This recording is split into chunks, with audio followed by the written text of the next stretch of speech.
De niño, Roberto Gómez Bolaños soñaba con ser futbolista o con ser ingeniero. Actuar le parecía ridículo.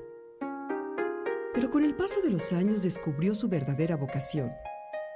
Primero como escritor y después como actor, dio vida a varios personajes, incluidos dos de los más populares en la historia de la televisión en México: El Chavo del Ocho. Fíjate, no le pegué. Además, ¿cómo le va a regresar la paleta si está toda chupadota ya? Y además, me la voy a seguir chupando toditita hasta que me la acabe. Y El Chapulín Colorado. ¿Se te va a caer la lámpara en la cabeza? Ah, sí. Pues que se me caiga.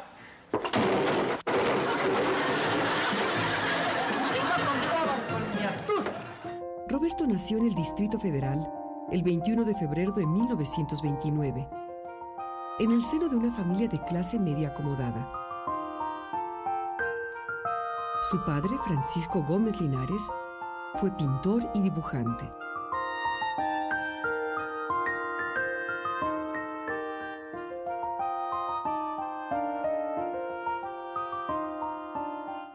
Su mamá, Elsa Bolaños Cacho, también pintaba y escribía poemas.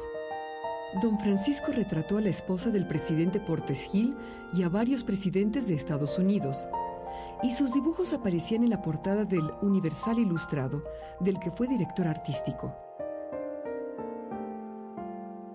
El señor Gómez murió joven, cuando Roberto tenía solo 6 años, y a partir de entonces, doña Elsa fue madre y padre para sus 3 hijos, Francisco el mayor, Roberto y Horacio.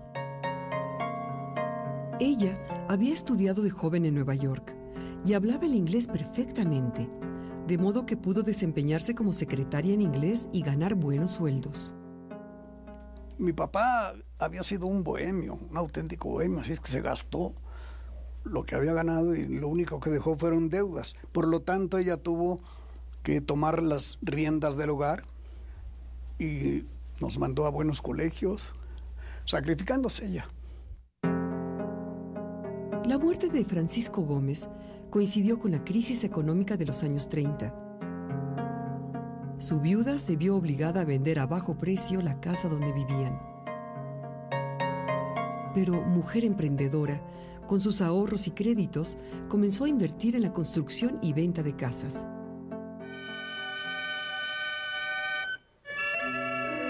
Pese a la falta del padre, Roberto tuvo una infancia feliz. Junto con sus hermanos, se integró al ambiente familiar de la colonia del Valle donde vivían. Era una época en que los chiquillos acostumbraban jugar en las calles con sus amigos, divertirse y hacer travesuras. Una vez cogí un par de placas de esas donde está el nombre de la calle, de esas azules, que creo ya hay muy poquitas, y le puse calle Roberto Gómez en 2 y las coloqué en donde era Morena. Y durante un tiempo la gente decía, nos preguntaban, por ejemplo, perdone, ¿dónde está Nicolás San Juan? Pues mire, váyase aquí por todo Roberto Gómez hasta tal calle y ahí. Ay, ¿cuál es Roberto Gómez? Sí, está. Ah, ya le cambiaron. Sí, ya están cambiando a todos los, ¿no? A Roberto siempre le gustó hacer bromas. Solía ser el chistoso de la escuela, de las fiestas o del grupo de amigos de la cuadra. De ahí, de la calle, del diario convivir con amigos y compañeros, tomaría tiempo después sus fuentes de inspiración para sus personajes e historias. Oye, mijita. ¡Ay,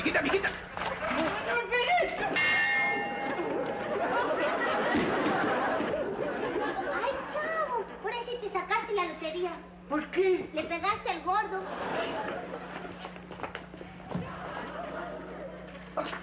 Tenía que ser el Chavo del Ocho.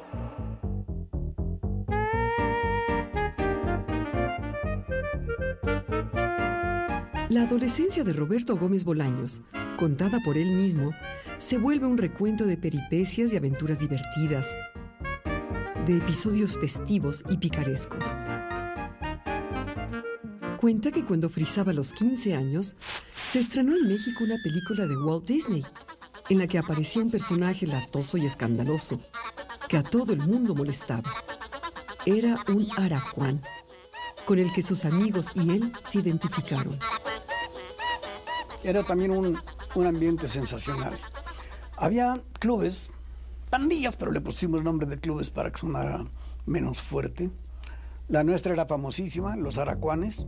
Nos tenían miedo porque nos peleábamos mucho. Y no era tanto que fuéramos más bravos, sino que todos entrábamos a los golpes. Roberto, como era de los más bajitos de su pandilla, le entraba a los golpes para demostrar que no tenía miedo.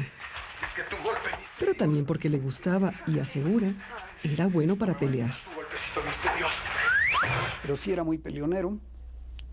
En la preparatoria entré al campeonato de boxeo. El primer año salí subcampeón, perdí la final. El segundo año salí campeón. Pensé que no habría nadie en el mundo de mi peso que pudiera derrotarme y me metí a los guantes de oro y sí me ganaron. Sí.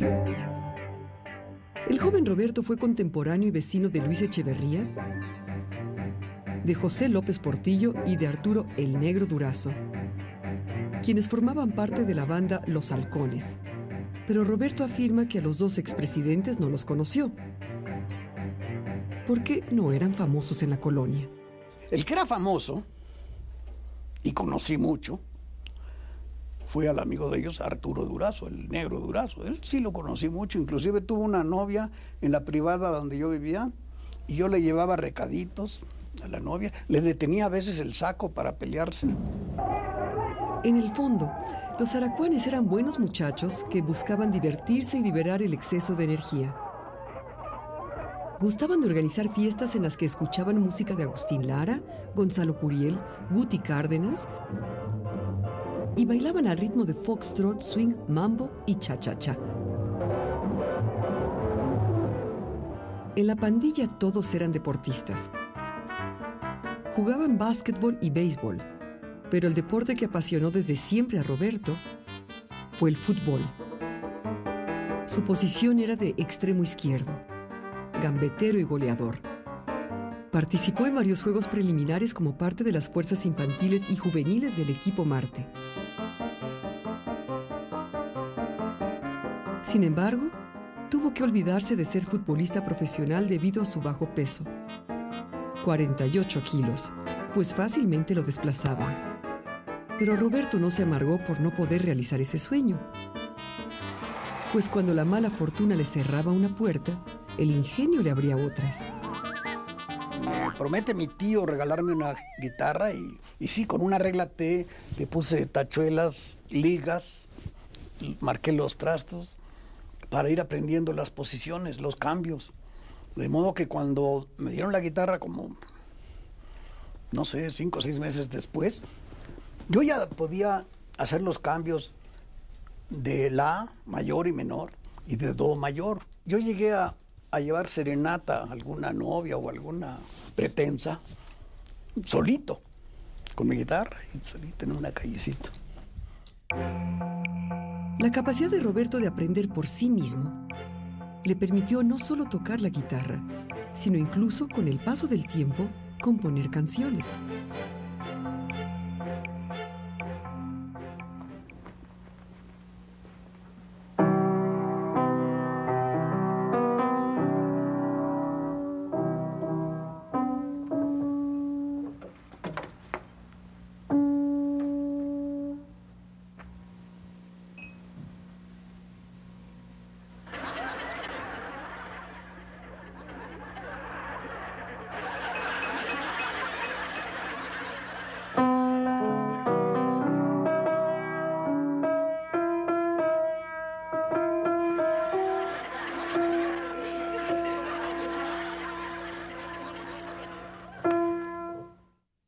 Algunas de sus composiciones alcanzaron éxito en la radio y actualmente aún cobra regalías por las melodías que escribió.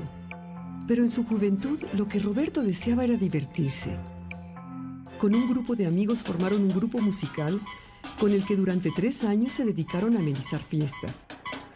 Pero ahí en el grupo yo tocaba las maracas, que eran muy cómodas porque además me podía bajar a bailar con una chava, ¿no? Mientras el grupo seguía tocando. Y algo tropical, teníamos un pianista extraordinario Y llegamos a alternar con buenas orquestas, pero era amateur completamente. En la época en que Roberto estaba haciendo su servicio militar, la familia volvió a tener problemas económicos. Doña Elsa perdió las 6 casitas que rentaba y la situación se tornó aún más difícil. Nos bañábamos a cubetadas y más bien el sábado porque no había agua caliente. Nos volábamos la luz con un diablito, dicho con toda la sinceridad del mundo, durante un tiempo. Luego ya conseguimos el contrato. Y era yo muy feliz. Yo no me daba cuenta de que éramos muy pobres. Una vez más, doña Elsa, con esfuerzo y empeño, logró recuperar parte de lo perdido y pudo adquirir un departamento para sus hijos. Esta vez, con la ayuda de Francisco el Mayor, que ya había empezado a trabajar.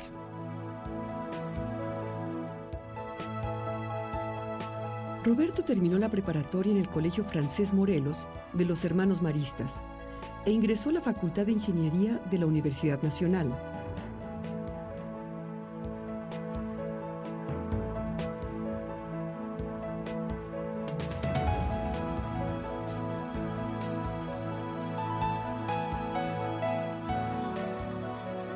Al poco tiempo, comenzó a realizar algunos trabajos eventuales de dibujo técnico y levantamientos topográficos que le permitían cubrir parte de sus gastos personales.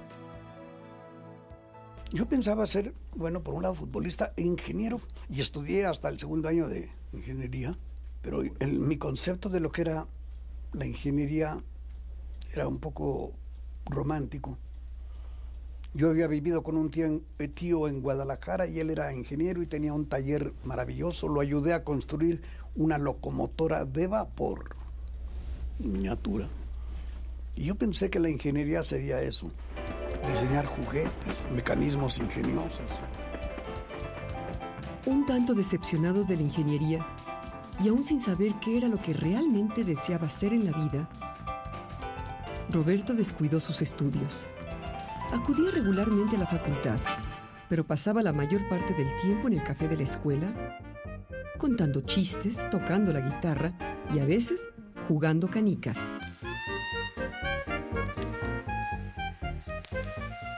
Un día, mientras trabajaba en una fábrica de productos de acero, calculando cuántos remaches debían llevar las viguetas, Roberto vio en el periódico que se solicitaba un aprendiz de productor de televisión y un aprendiz de escritor de televisión, y fue a solicitar trabajo como escritor en la agencia de publicidad Darcy. Como prueba de escritor llevé unos artículos que había escrito en un periodiquito de la Colonia del Valle. Me dijeron, esto está bueno porque hay humorismo, y me dieron el trabajo a mí. A lo mejor me lo dieron porque era el que menos cobraba. A Roberto le fascinó el trabajo en la agencia desde el primer momento. Los patrones y clientes apreciaron de inmediato el trabajo de Roberto. Escribía frases, anuncios espectaculares, folletos y componía jingles para comerciales de distintos productos. Se hizo Pancho Pantera, Pancho Pantera.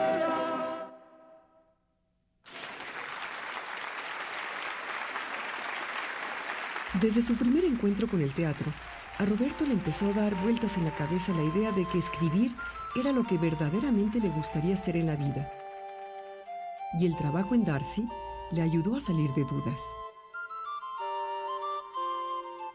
Había dicho, a mí me gustaría hacer algo así, escribir obras de teatro.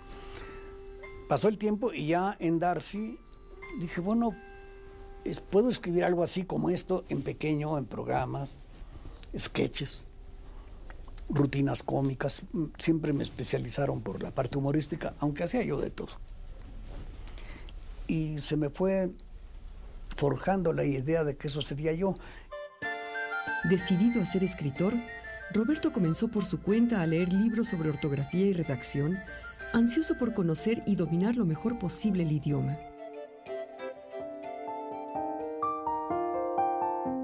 A los 22 años, Roberto conoció a Graciela.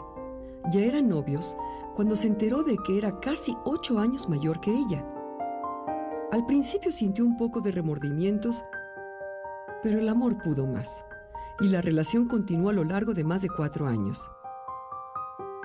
En 1956, finalmente Roberto se casó con la que fue su primera esposa y con la que procreó 6 hijos, 5 mujeres y un hombre.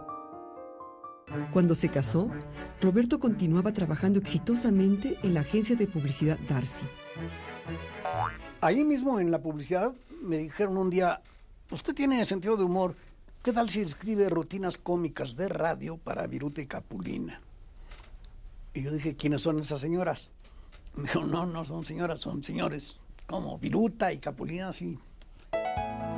Entre animado y escéptico, Roberto fue a ver a Viruta y Capulina, que tenían un programa en la XCW, la estación de radio más escuchada a mediados de los años 50. Y acordaron que escribiera para ellos una rutina. El sketch fue un éxito de público para los cómicos y el primer logro de Roberto como guionista. Viruta y Capulina les solicitaron otras rutinas, que también fueron bien acogidas por el auditorio. De modo que pronto, Roberto se convirtió en el escritor de cabecera de la popular pareja. Y un día me dijeron, está gustando mucho, bien. Y después me dijeron, está en primer lugar de rating en el radio. Y luego me dijeron, ¿y qué tal si ahora hace esto mismo en televisión? Yo dije, bueno, esto mismo no. Televisión es para el ojo, el radio es para el oído. En 1958, Viruta y Capulina, con la participación del escritor Roberto Gómez Bolaños, comenzaron a trabajar en el programa Cómicos y Canciones, que transmitía el Canal 2 de Telesistema Mexicano. Pronto, se convirtió en el programa más popular de la televisión mexicana. En poco tiempo, Roberto Gómez Bolaños se volvió el más solicitado y el mejor pagado de los escritores de televisión, al grado de que se daba el lujo de seleccionar los programas para los que escribía. Al mismo tiempo, Roberto comenzó a escribir guiones para el cine. La primera vez que se filmó una película que escribí yo, el director era don Agustín P.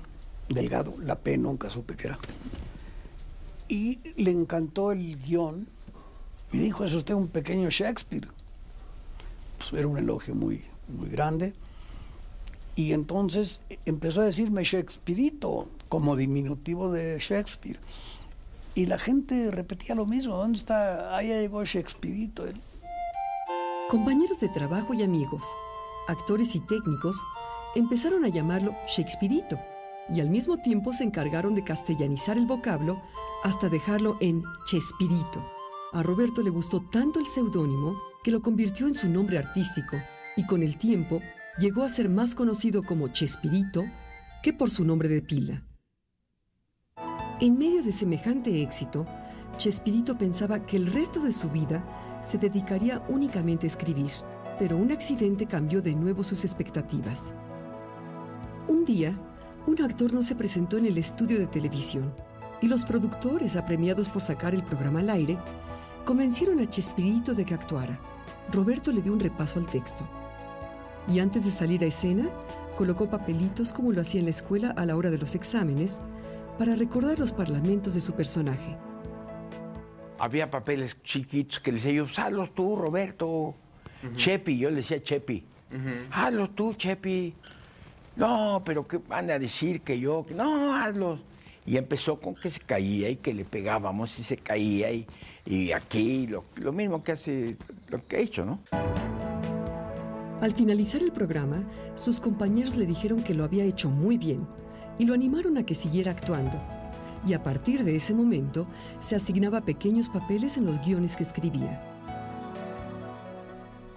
Y hice de toda clase de papeles, algunos espantosos, otros en cine, en televisión, y empecé a distinguirme por agilidad.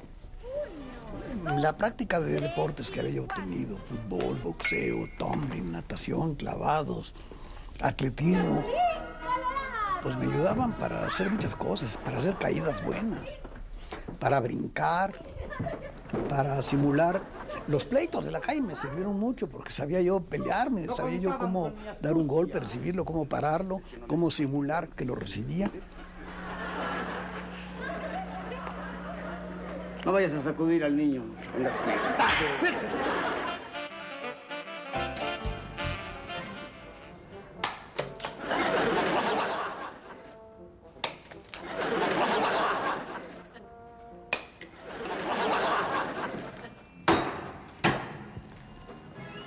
Roberto comenzó a actuar ya muy grande, a los 29 años, y sin ningún estudio previo.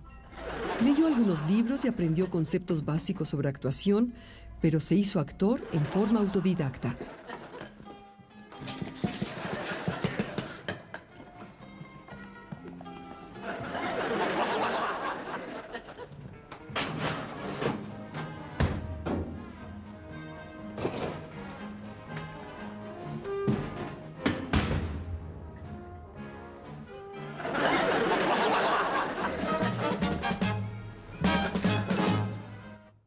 Cuando en 1969 el Canal 8 inició sus transmisiones, a Chespirito le ofrecieron un espacio en el programa Sábados de la Fortuna.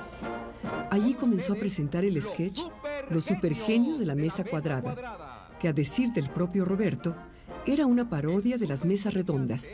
¡Chespirito! Chespirito escribía los libretos y encarnaba al doctor Chapatín, un viejo distraído y torpe con el que Roberto caricaturizaba a médicos y científicos. Muy bien, doctor Chapatín. ¿Y qué es? Junto a Roberto aparecen ya Rubén Aguirre, Ramón Valdés y María Antonieta de las Nieves, la Chilindrina, que llegaron a formar parte estelar de su cuadro de actores. Escribe diciendo: quiero cambiar de sitio los muebles de mi casa. ¿No me costará mucho trabajo empujar el piano de cola? Mejor empújelo de frente. Los supergenios de la Mesa Cuadrada gustaron tanto al público que los directivos del canal decidieron que Roberto y su grupo tuvieran un programa para ellos solos. Chespirito creó nuevos sketches y personajes que fueron sustituyendo a los supergenios.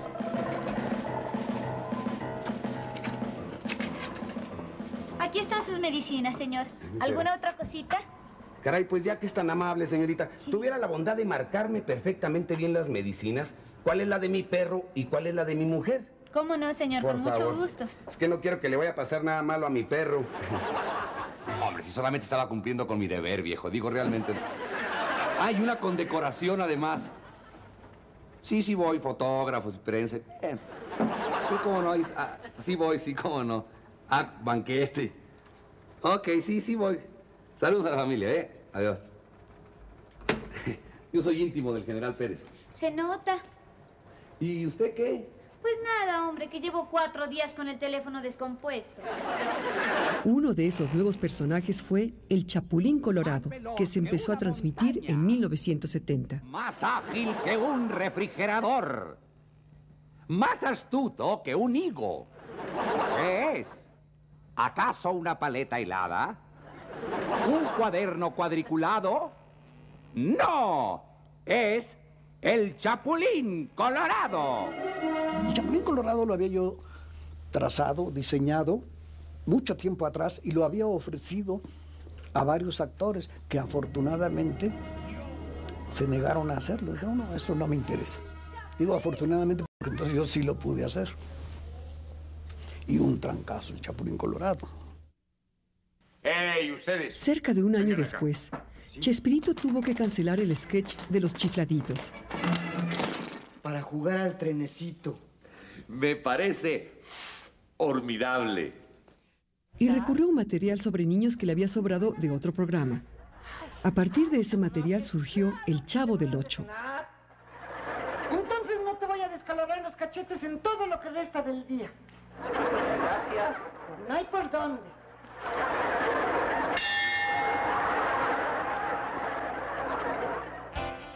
El nivel de audiencia tanto del Chapulín Colorado como el del Chavo del Ocho era tan alto que el propio Emilio Azcárraga Milmo le hizo una jugosa oferta a Chespirito para que dejara el Canal 8 y se fuera a trabajar a Telesistema Mexicano.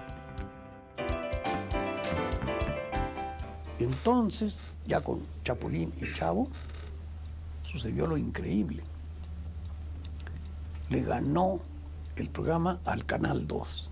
Eso era lo súper inaudito, un programa de ese Canalito 8, bueno, Canalote, porque las instalaciones eran muy grandes, pero de supuestamente novatos, y el programa se pasó al primer lugar de rating. Roberto aceptó cambiar de televisora, pero hasta que terminara el contrato que tenía con el Canal 8, al que aún le restaban 8 semanas. No me acuerdo si esa misma noche o a la siguiente me hablan por teléfono uno de los ayudantes. Y me dice, oye, dice el señor Azcárraga que no, que vengas inmediatamente y te olvides de esas 8 semanas, o que te olvides de Telesistema. Le digo, pues me olvido de Telesistema porque yo mi compromiso lo voy a cumplir. Azcárraga le hizo saber a Chespirito que apreciaba su lealtad y honestidad y que esperarían a que cumpliera su contrato con Televisión Independiente de México. Solo que para entonces, los directivos del Canal 8, al tanto de la oferta que Azcárraga le había hecho a Chespirito, le doblaron el sueldo y lo contrataron por 52 semanas más. Finalmente, Roberto y su equipo de actores pasaron a formar parte del elenco estelar del Canal 2, cuando en 1973, Telesistema Mexicano y Televisión Independiente de México se fusionaron para formar Televisa. Inclusive, tal vez uno de los factores que consolidó la amistad con Emilio Azcárraga mismo, él lo decía abiertamente, dice, fuiste el único que no especuló, entonces todos los actores se cambiaban con contratos o sin contratos, les valía mangos y se iban de un lado para otro y del otro para el uno. Y tú no, pues no, era un compromiso y tenía que cumplirlo. ¿Qué pasa? ¿Están diciendo algo? Sí, pero están hablando en voz muy baja, no se oye. Pues súbele todo el volumen. Los personajes creados por Chespirito suelen ser tragicómicos, por su físico y su indumentaria, por su personalidad, por las acciones que emprenden y los problemas que enfrentan.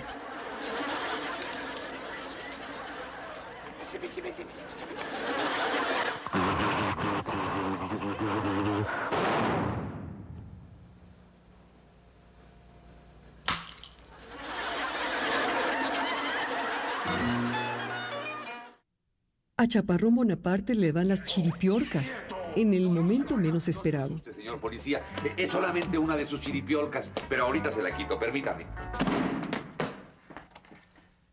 Gracias. No hay de queso, nomás de papa.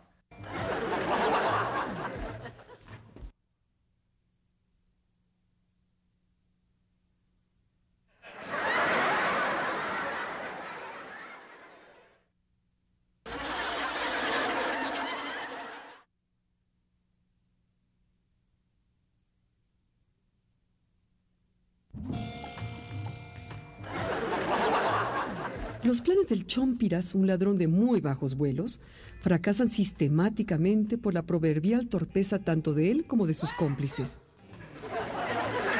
Pero también debido a una suerte de fatalidad que los persigue episodio tras episodio. El 22 es mi cumpleaños. El 22 es tu cumpleaños. Lupita está bien. Lupita, ¿y qué es que Lupita? Se casó. ¿Y cuándo nos volvemos a ver? Hoy en la noche. Pero lo que más resalta de estos personajes es que reflejan el espíritu infantil que Roberto aún conserva, su gusto por el juego, por la parodia. Si bien al dejar la ingeniería perdió la oportunidad de construir juguetes ingeniosos, como escritor y actor ha podido crear personajes que juegan a ser ladrones, a ser héroes, a ser niños. Su escudo es un corazón. ¡Yo! El Chapulín Colorado es la parodia del héroe con superpoderes. No contaban con astucias. Pequeño, medroso y débil. yo opino. Más que miedo causa risa a sus enemigos. ¡Torpe! Vestido con un atuendo carnavalesco y armado con el chipote chillón y la chicharra paralizadora, 2 artefactos de plástico,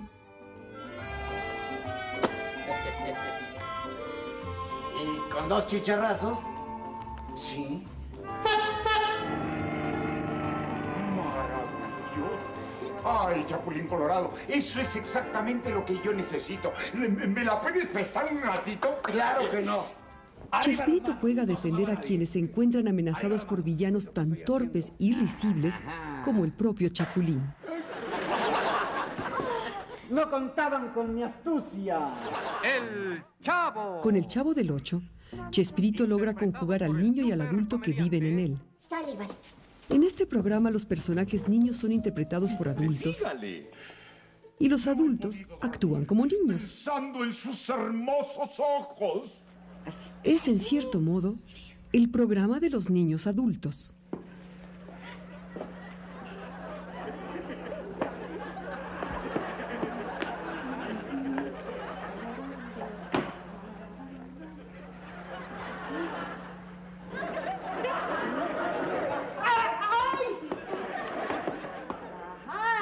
Tenía que ser el Chavo del Ocho, ¿eh? ¿Qué tratabas de hacer aquí? Nomás le quería pellizcar el merengue. En El Chavo, Chespirito arma un juego en el que los adultos caricaturizan a los niños y los niños a los adultos. Los personajes manifiestan sus emociones con frases hechas y gestos que se repiten invariablemente. ¡Soy Martina! ¡Soy Martina! ¡Fue sin querer queriendo! ¡Fue sin querer queriendo! ¡Quítate!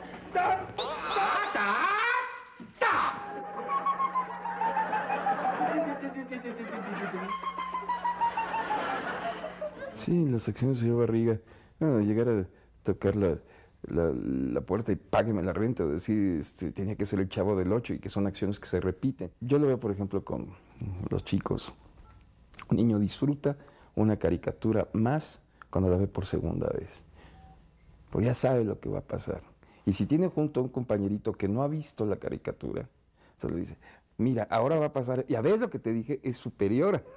Pues ¿para qué le digo que no, sí? En sus programas, Chespirito mezcla el drama social y la torpeza cotidiana, el drama conmovedor y el humorismo. Los personajes, casi siempre miembros de grupos sociales en desventaja, actúan siguiendo la línea cantinflesca de reír llorando o llorar riendo. Comerte todas las hojas del diccionario de la Real Epidemia de la Lengua. La premisa parece ser que los mexicanos, y con ellos los latinoamericanos, sufren sus miserias, pero al mismo tiempo ríen de su desesperanza. Quizá aquí radica uno de los secretos del gran éxito que los programas de Chespirito han tenido tanto en México como en Sudamérica. ¿Qué estás comiendo? Una torta de jamón. ¿Quieres? Sí. Compra.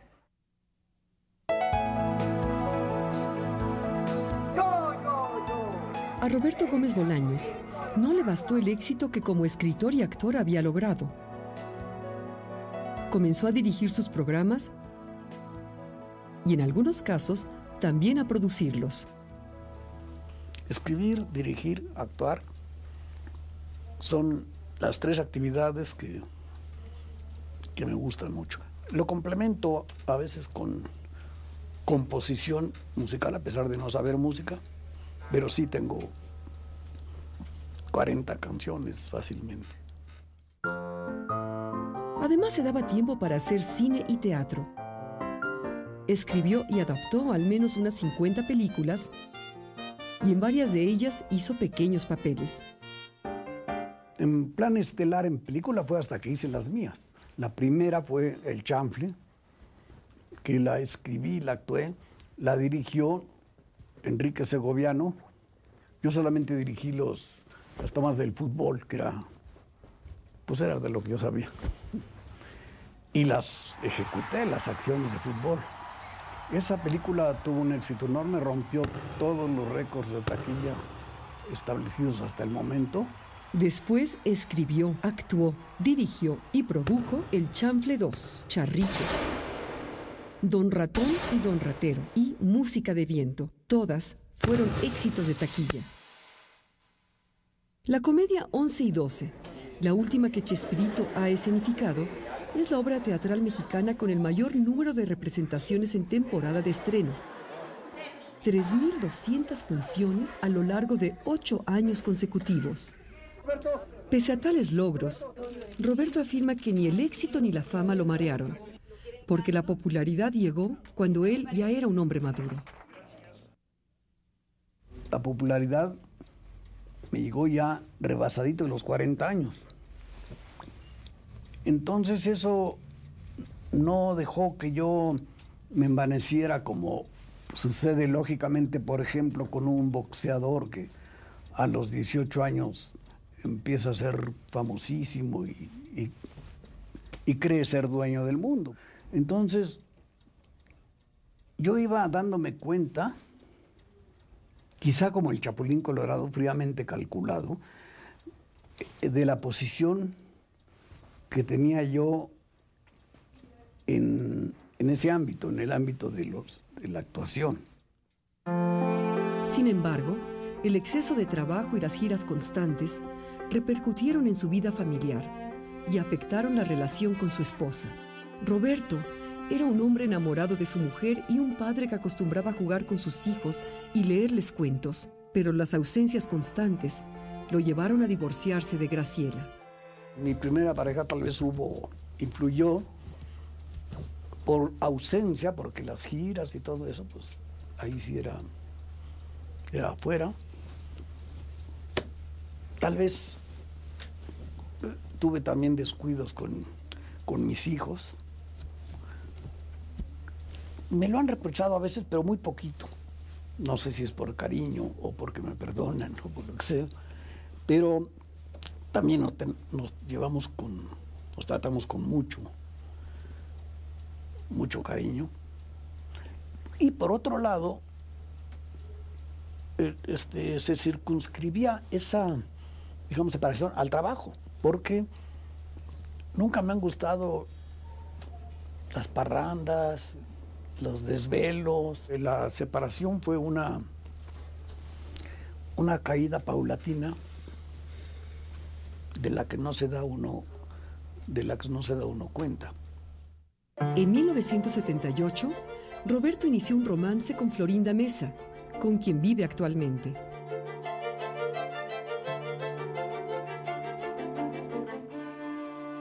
Estoy hablando en serio, Margarita. Mi corazón por ti late como burro sin mecate. Quiero que seas mi esposa. ¿Su esposa? ¿Pero para qué? Doctor Fausto, es que usted podría haber sido mi abuelo. Sí, pero no me gustaba tu abuela. Quiero decir que es usted un viejo, un anciano. Pues sí, pero tú me gustas mucho. Lo entiendo, doctor Fausto, y me apena mucho tener que decirle que no.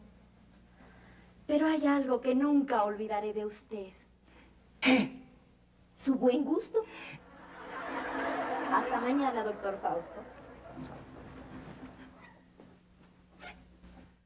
Fue muy largo su cortejo, ¿no? Pero andaba con tantas que yo dije, ay, no ser una más en la lista ni de chiste. Porque además dije, donde algo falle, me quedo sin señor y sin programa y sin trabajo. ¿Cómo es eso posible? Entonces le costé mucho trabajo al pobre. Roberto y su grupo fueron a todos los países de Latinoamérica con excepción de Cuba. Hemos actuado en todos hemos roto récords de entrada. A todos los niveles. El presidente Julio César Turbay de Colombia y nos invitó a hacer lo que se llamó la Marcha de la Solidaridad. Una marcha en la cual la gente pagaba $1 por salir a la calle a marchar con nosotros. Y bueno, la respuesta del público fue conmovedora, estremecedora, porque se volcó a la calle 3 millones de personas. Los programas de Chespirito se han transmitido en diversos países. E tu, chavo, vai a prenderla bene, O que é isso? Isso é o chão da nossa vila. On a la voisinage qui est un camp de tripe. Nandeska. Karewa Kuchiwin Yamasaki. I powinny się tam mogą odbraniki. Ja. Crveni cvrčak.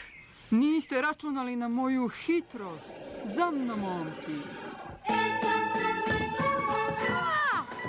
Una vez me preguntaron cuál es la fórmula del éxito, que por ahí va la cosa. Y yo dije que no conocía ninguna, pero que en cambio conocía muchas fórmulas del fracaso. Y la mejor de todas es tratar de halagar a todo mundo. Esa es la fórmula perfecta para ir al fracaso. Chilindrina, Chilindrina.